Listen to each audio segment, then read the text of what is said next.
vidéo vlog dans lequel je vais parler de mes réceptions, quelques lectures. Alors, pas beaucoup parce que j'ai eu un peu du mal à lire cette semaine. En tout cas, c'est pas que j'ai eu du mal à lire, c'est que j'étais omnibulée par un roman que je lis en entier, certes, mais du coup, ça m'a un peu bloqué pour le reste.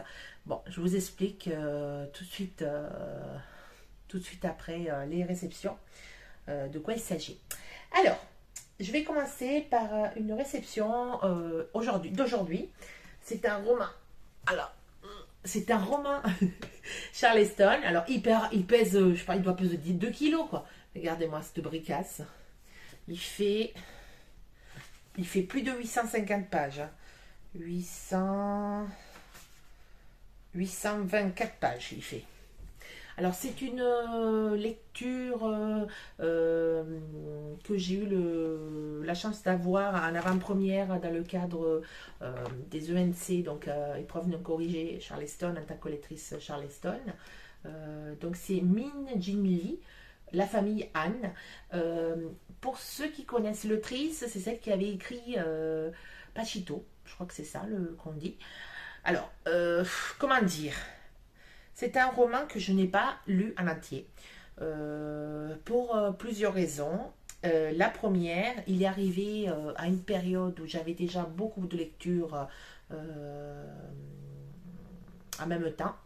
Et surtout, il faisait 800 pages. Enfin, donc 800 pages, c'est une chose. Déjà, c'est épais. En e-book, c'est encore pire. Enfin, moi, je ne sais pas comment les gens qui lisent beaucoup en e-book font. Autant effectivement lire un e-book, ça me gêne pas. Par contre, quand il y a beaucoup de pages, c'est compliqué. On n'arrive pas à se situer en fait dans le roman et on ne sait pas où ça en est. Même si on a un pourcentage, mais le pourcentage, je trouve que c'est pas parlant. Et il y a eu ça, il y a eu que il est très descriptif. Alors je pense que effectivement, je le relirai plus tard. Parce que là, j'étais pas dedans en fait. J'ai lu quand même 300 pages, mais au bout de 300 pages, je trouvais que, je sais pas, j'arrivais pas à accrocher. Peut-être l'écriture, peut-être tout simplement c'était pas le moment. Donc voilà, j'ai pas été jusqu'au bout, mais je sais qu'il y a des filles qui l'ont adoré, donc je pense qu'il faut vraiment lui laisser la chance. Encore une fois, c'est une bricasse, hein. Voyez l'épaisseur.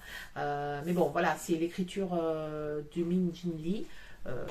Qui a beaucoup touché les lectrices sur celui-là et sur le précédent, donc Pachinko, on dit, je pense, j'en sais rien. Et c'est son premier, celui-là, en fait. Parce que Pachinko, c'est son deuxième. Donc celui-là, c'est l'histoire de Kazé, qui est une fille qui est très... d'une famille... alors exactement, je ne sais pas si c'est vietnamien... je sais plus exactement l'origine, mais en gros une famille à New York. Et cette fille, elle essaie de s'en sortir. Bon, le début est très... Alors c'est ça, je pense, qui m'a gênée. Le début est très vivant, il est très choquant, il est très parlant. Et ensuite, ça ralentit. Le rythme ralentit beaucoup. Et je pense que comme ce début il est très vif, on a tendance à vouloir la même chose par la suite. Et en fait, donc, après, c'est beaucoup plus descriptif, contemplatif. Et voilà, j'ai trouvé qu'il y avait une cassure du rythme qui était compliquée pour moi. À suivre en fait. Alors, je continue avec une réception de livres de poche. Donc, c'est le dernier Melissa d'Acosta, enfin, le dernier qui est sorti en poche, Les douleurs fantômes. C'est la suite de Je revenais des autres. Donc, les aventures de Rosalie, Gabriel, Tim, Anton et surtout Ambre, qui est l'héroïne principale. Donc, quoi dire, une suite très très réussie, que j'ai beaucoup aimée. Donc là, effectivement, ça a donné la possibilité à beaucoup de monde de la lire, puisqu'en poche, le prix n'est pas le même. Et avec cette réception, j'ai eu donc 3 petites cartes qui résument un petit peu des phrases du roman. Alors j'aime bien, je vous les montrer. La vie nous réserve des belles surprises, bien de surprises, pardon. J'ai compris que la vie est étrange, mais qu'elle ne laisse rien au hasard. Et la dernière, j'aime bien celle-là. On n'aurait jamais dû en douter de tout ce bonheur qui nous attendait. Voilà. Ça, c'est les 3 petites cartes. Donc, je vous parle de Mélissa juste après. Je continue sur ma lancée de réception. Alors, cette semaine aussi, d'ailleurs, c'est aujourd'hui, j'ai reçu le dernier roman de Delphine Giraud, Le manège de la vie, aux éditions Fleuve. Alors, je ne connais pas du tout l'autrice. Je sais qu'elle en avait écrit un précédent. Alors, le nom m'échappe, qui avait eu qui avait été beaucoup... Doucement René le jour, je voulais pas dire une bêtise, voilà, qui avait eu beaucoup de succès. Là, ça parle, alors je vous lis l'histoire. Seule dans le manège face à Fortivo, Tess prend son temps. Pas de longe ni de stick. Juste son regard et ses mots pour amadouer ce pourcent effarouché. Elle patiente, ça ne la gêne pas. De la patience, elle en a à revendre.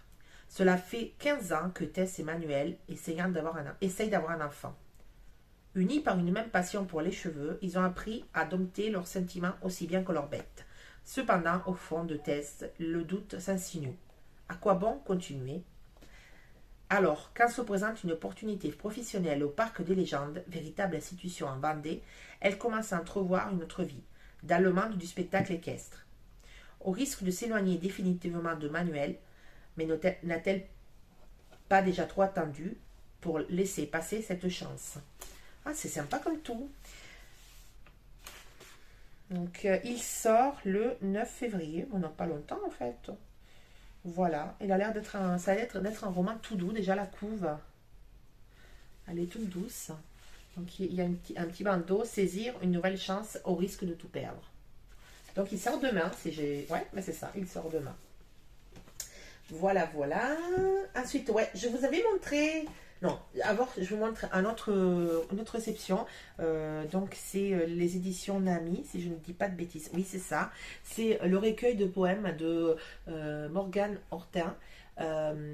Morgane Hortin, c'est la dame, enfin la fille qui a fait Le Secret, le livre Le Secret. J'avais beaucoup, beaucoup aimé.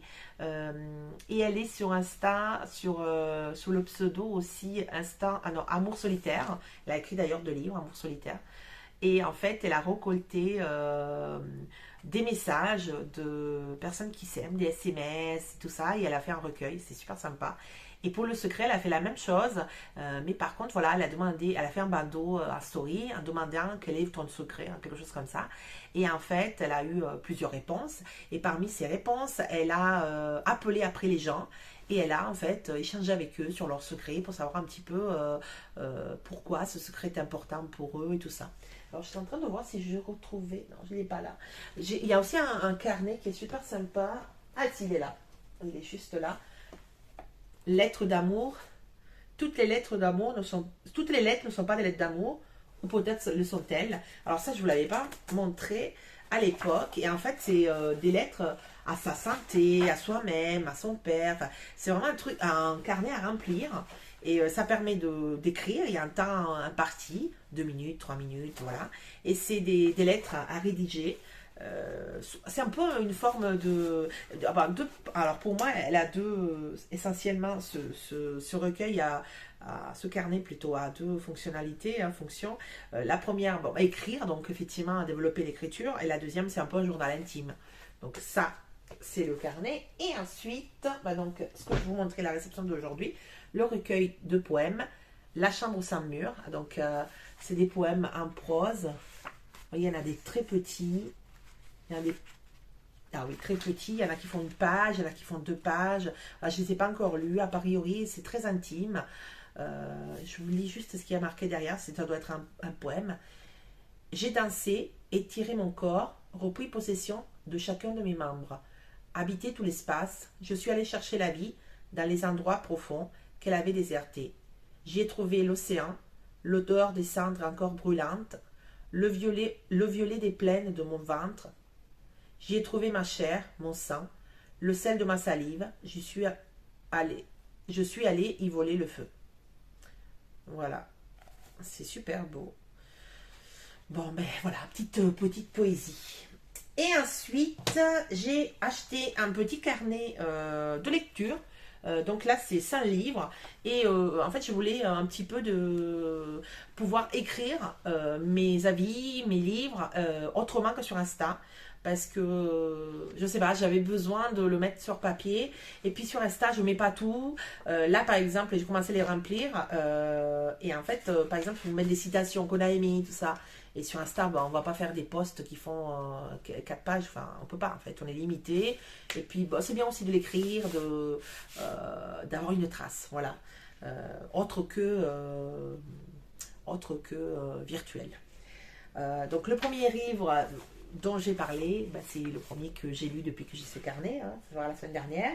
Et c'est justement le livre dont je vous parle tout de suite, qui est ma lecture de cette semaine, ma lecture qui m'a complètement omnibulée, qui m'a beaucoup, beaucoup touchée. Alors, j'ai envie de dire presque bizarrement. Pas bizarrement parce qu'elle écrit elle, mais bizarrement parce que le sujet, je ne pensais pas que ça allait me toucher autant. Alors, je vous montre déjà de quoi il s'agit. Il s'agit du nouveau roman de Melissa d'Acosta, Les femmes au bout du monde. Alors, la couverture, elle est là. Le roman sort en mars, 1er mars. Donc, avec le livre de tout à l'heure que je vous montrais, qui a été envoyé par livre de poche, donc Les douleurs fantômes, on avait un petit extrait. C'est le premier chapitre, oui, c'est ça. Le premier chapitre, ou même pas peut-être, de Les femmes au bout du monde. Et voilà, ça permet de te mettre dans l'histoire un tout petit peu, sauf qu'on est loin de s'imaginer ce qui va se passer. Enfin, franchement, c'est un roman que j'ai adoré. Il est juste là. J'ai eu la chance énorme d'avoir les épreuves, surtout que personne n'a eu d'épreuves. C'est vraiment une chance, voilà, une chance énorme. J'ai adoré ce roman. J'ai adoré ce roman. C'est mon coup de cœur 2023 pour l'instant. Il est super. Et alors, ce que j'ai dit à Mélissa, en fait, il se passe rien, mais c'est super beau. C'est un roman très contemplatif. Je dis il se passe rien parce que c'est pas un roman d'action, c'est pas un roman où il y a des rebondissements non-stop. Voilà, c'est un roman contemplatif. C'est un roman qui nous fait voyager. Moi, j'ai envie de dire, c'est un mix. Alors, pour ceux qui connaissent les romans de Mélissa, c'est un mix entre Tout le bleu du ciel, Les doublures et Les lendemains. Voilà, vous prenez ces 3 romans de Mélissa, vous mélangez bien et vous obtenez Les femmes au bout du monde. Je vous montre la couve. Voilà. Et donc, dans mon petit carnet, où j'ai mis la vie de ce roman que j'ai adoré, donc, j'ai mis aussi des extraits. Mais il y a des passages, mais magnifiques. Il y a des extraits, des citations qui sont trop trop belles. Attendez, je vous en cherche une.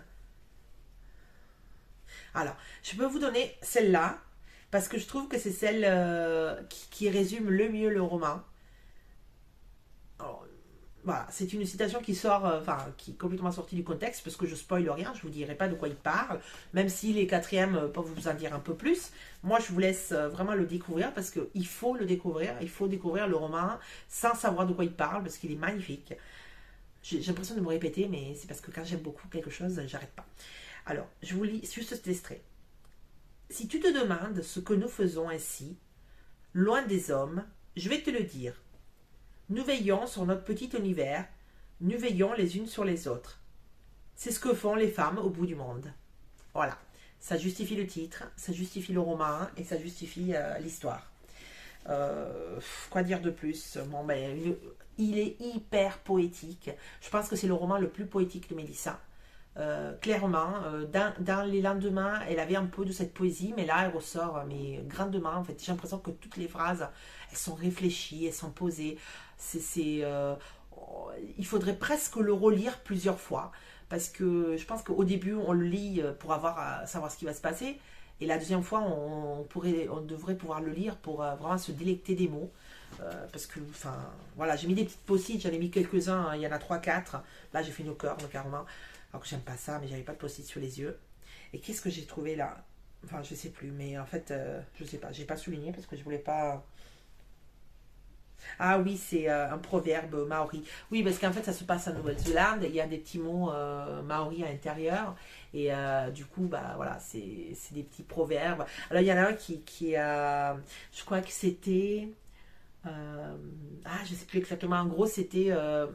Si tu as des problèmes, regarde le cœur, le soleil en face de toi et ton ombre sera derrière. En fait, voilà, c'est pour un peu faire comprendre. Et voilà, ce roman, il parle de reconstruction, comme souvent les romans de Mélissa.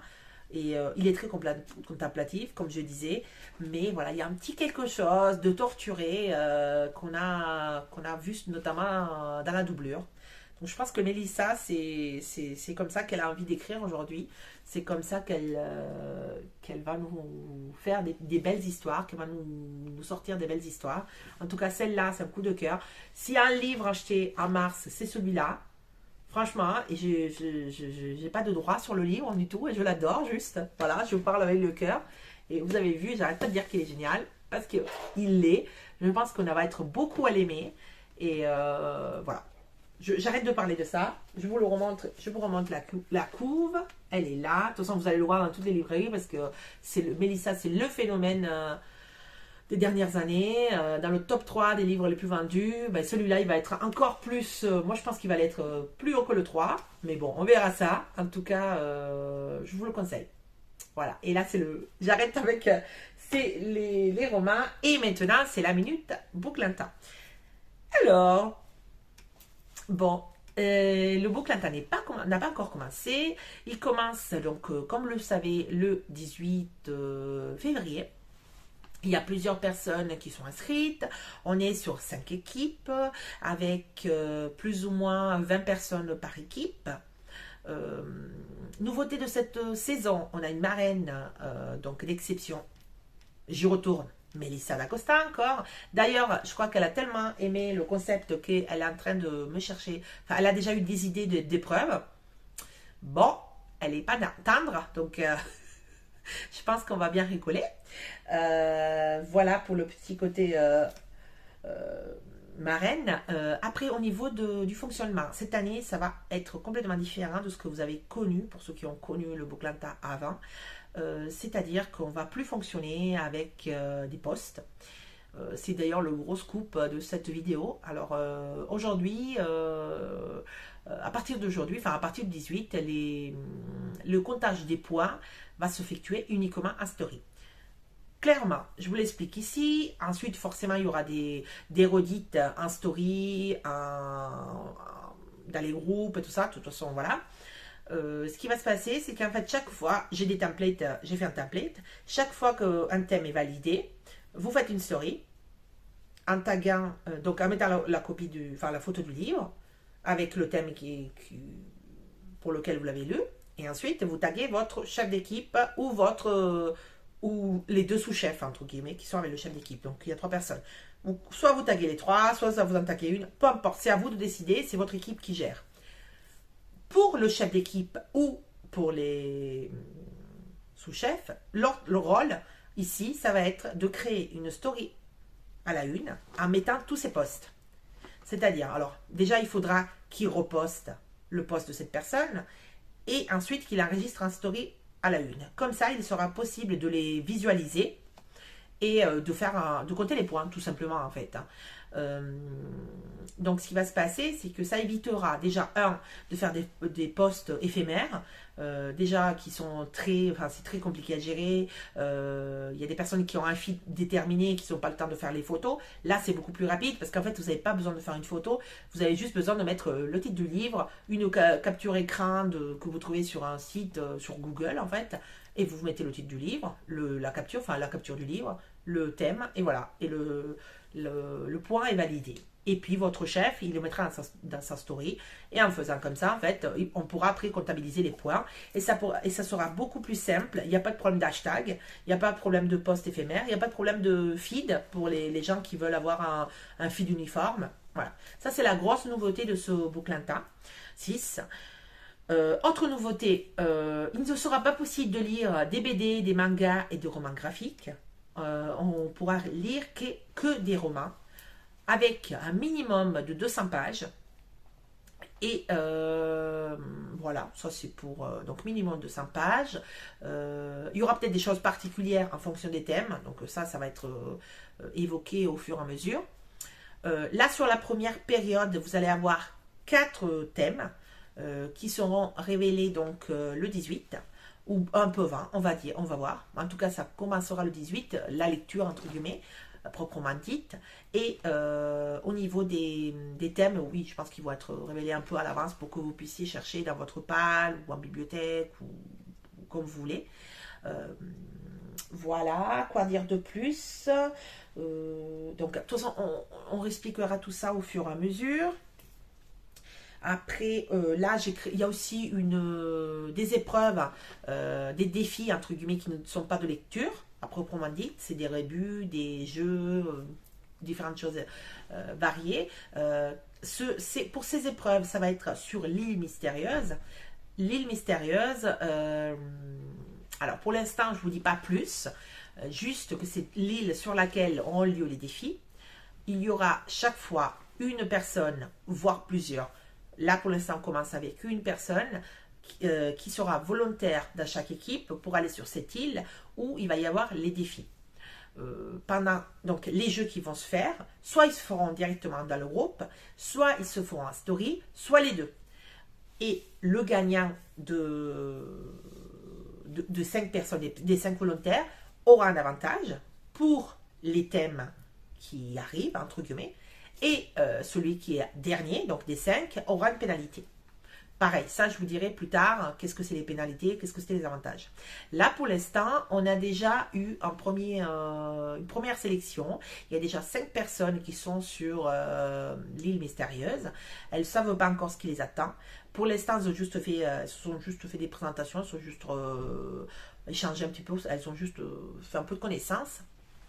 Et puis on verra, elles vont savoir très très bientôt comment on va fonctionner. Ensuite, pour tout ce qui est questions, fonctionnement et tout ça, vous avez vos chefs et vos sous-chefs qui vous permettent de faire le lien avec moi, puisque cette année, je ne suis pas dans les équipes.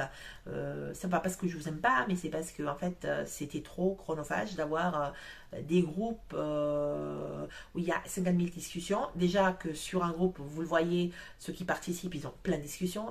Imaginez-vous, x5, c'est infaisable. Sans compter que moi j'ai aussi le groupe du conseil et l'île mystérieuse. Donc en fait voilà, j'ai pris le parti de ne pas être dans les équipes pour cette raison, et aussi parce que comme ça reste vraiment votre île, votre échange à vous, votre groupe à vous. Au niveau des noms des équipes, donc on a donné des noms. Bon, il ne faut pas que je rigole là, parce qu'il y a eu un petit couac sur un nom. On a donné des noms, enfin j'ai donné des noms maoris aux 5 équipes. À la base, on était parti sur des noms d'éléments. Donc il y a la terre, le soleil, non, il n'y a pas le soleil. Il y a la terre, la mer, qu'est-ce qu'il y a? Le vent, l'éclair, et il y avait le soleil. Sauf qu'en fait, le nom soleil, c'était pas le bon, parce qu'il y a 2 façons de dire soleil. Donc bref, on est parti au final sur santé. Donc je vous les redis pas, je vais laisser, mais je vais pas. Alors il y a les Wira, les Manawa, les Moana, les attendez, les Aura et il m'en manque une, Moana, Manawa, Wira. Et les Wenoa, voilà. Ah, je les connais par cœur, c'est bon. Voilà. Bon, de toute façon, vous les connaissez dans votre équipe. J'ai... quoi d'autre? Voilà, oui, donc on commence le 18. La semaine prochaine, on va commencer sûrement à vous donner les petits thèmes. Suite à cette vidéo, n'hésitez pas, si vous avez des questions, besoin de précision, à le faire monter à vos chefs qui, eux, sont sur le conseil et qui pourront échanger sur le conseil avec moi. Juste, je sais qu'il y a quelques inquiétudes concernant les thèmes. Depuis, surtout que vous avez vu que Melissa d'Acosta était la marraine de cette saison. Aucune inquiétude, il n'y a aucune obligation de lire du Melissa d'Acosta ou de lire un auteur en particulier. En général, c'est des thèmes qui sont assez larges. Parfois, ils sont plus restreints, mais quoi qu'il en soit, il n'y a pas qu'un livre qui rentre dans le thème. Il peut y en avoir plein. Donc, c'est pas un problème. Là, pour le coup, dans ces 4 thèmes qui arrivent, il y en a 2 qui sont plus restrictifs et il y en a 2 qui sont plus larges. Donc, ça vous permet vraiment de lire ce que vous voulez. Le but étant de sortir de sa zone de confort et de vider sa palle. Donc, c'est quand même le plus important. Voilà. Quoi vous dire de plus? Bon, c'est rien. Du rien de plus. Je vous souhaite, donc n'hésitez pas si vous avez des questions par rapport à ce que je vous ai montré, que ce soit pour le Booklanta, que ce soit pour les lectures. N'hésitez pas à me mettre une réponse, un commentaire juste sous la vidéo. N'hésitez pas à liker, à vous abonner pour rien rater. Et puis je vous souhaite une bonne journée, une bonne soirée et à bientôt.